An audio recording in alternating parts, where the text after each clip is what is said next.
Her public persona, seen on reality TV shows and in the pages of the glossy magazines, is that of a super-confident celebrity, basking in the spotlight. But for model and TV personality Christine McGuinness, the reality is far from that. "I have two very different personalities," says the 34-year-old, recently separated from her husband, actor and Top Gear host Paddy McGuinness. Like thousands of people diagnosed with autism, this mother of three children also on the autistic spectrum, uses a technique called masking to navigate life with the neurodiverse condition. By learning and mimicking neurotypical behaviors, it makes normal social interaction and communication survivable but acutely challenging.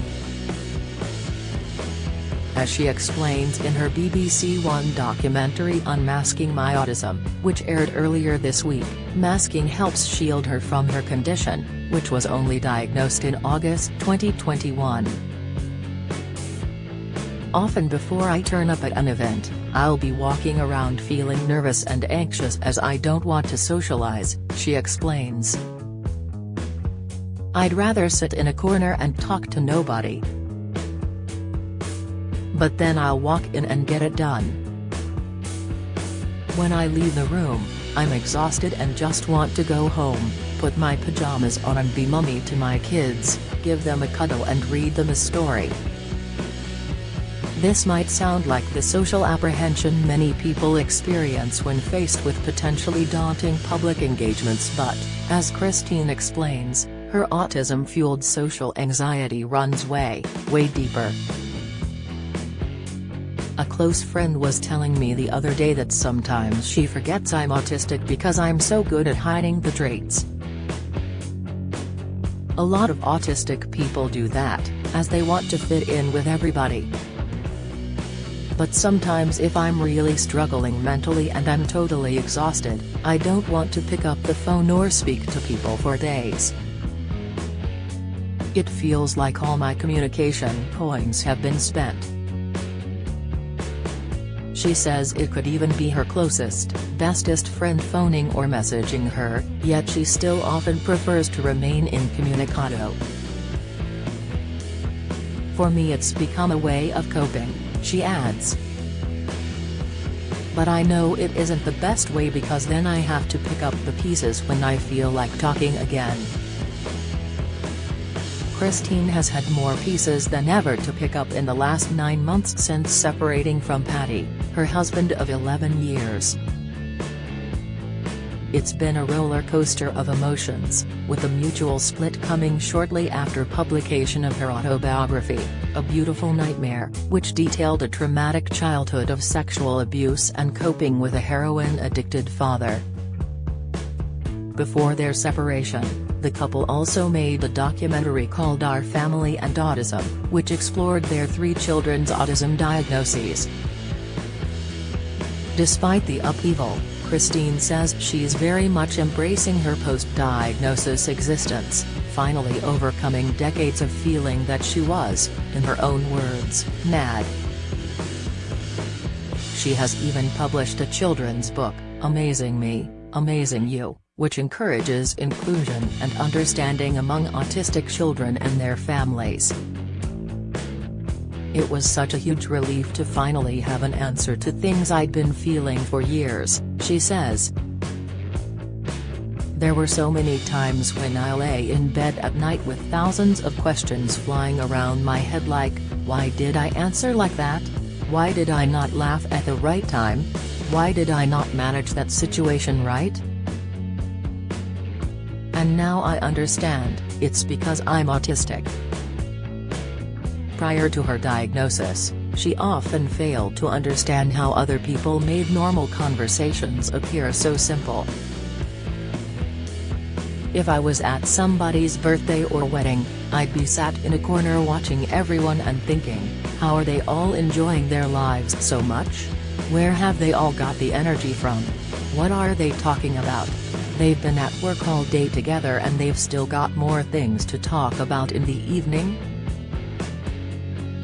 I just couldn't figure people out.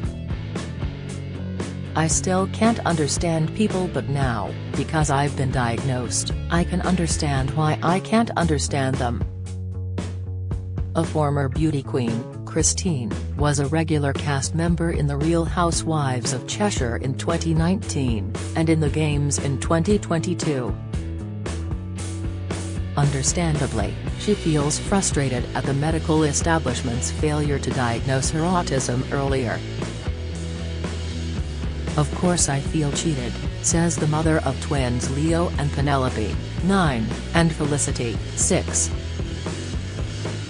"There were so many times in my childhood when things would have been easier if people just understood that all I needed was a quiet room."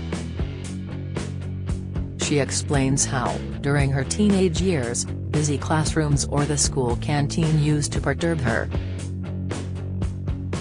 The sensory overload of food became a huge issue too. "I ended up with an eating disorder and I had teenage meltdowns which eventually turned into what I call shutdowns, something that I still do now," she adds. All of that was misunderstood. For an autistic child, a tantrum is not something you should be punished for because your immediate environment is just too overwhelming. Fronting high-profile documentaries and embarking on a writing career are all part of Christine's deliberate post-diagnosis policy to step outside her comfort zone. But connections non-autistic people take for granted remain incredibly challenging. "I'm trying hard to widen my circle of friends, but it's still very small because socializing is not something that comes naturally to me," she explains. "It's something I have to work really hard at. If I'm talking about autism or my children, it's fine, as I've pretty much got a rehearsed speech of bullet points. But anything other than that, and, in my head, I'm thinking, help." She says she doesn't have many friends. "I can count how many I have on one hand," she admits. "And the ones I do have I don't see that often. I see them a couple of times a year because that's all I can manage. But thank God they're okay with that." Christine's diagnosis has also unlocked a new self-awareness that she's hoping will widen her life experience. "I just didn't realize you had to put effort in to keep a friendship," she says.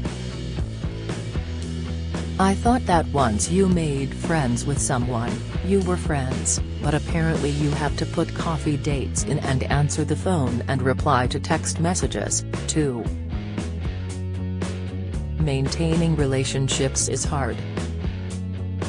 The 3 relationships that do come naturally to Christine are those with her children, who she co-parents with Patty in their matrimonial home in Cheshire, despite their separation. "Home for me has always been and is still very much my safe place. Regardless of my diagnosis, it's where I can just be myself and so can the children. It's the place where I walk around with no makeup on, in my pajamas, and I don't have to look as presentable as when I'm going to an event." Christine says her future very much revolves around her children. "I'm motivated by them and for them. I don't want them to think that anything should hold them back."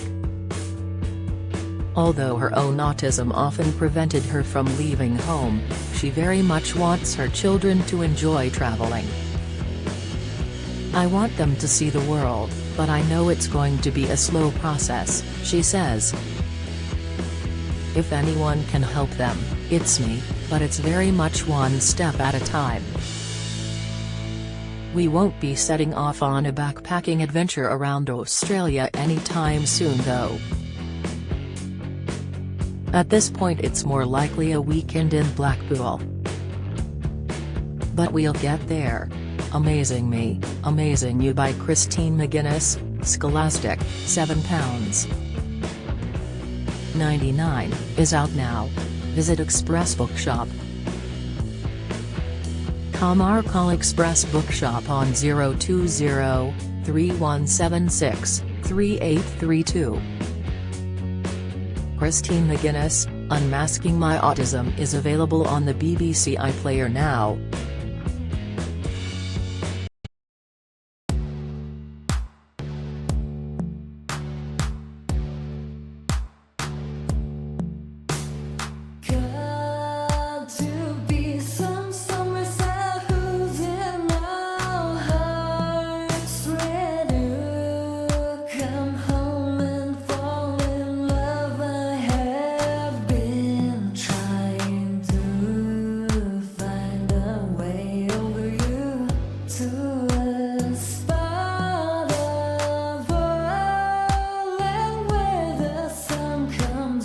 From above.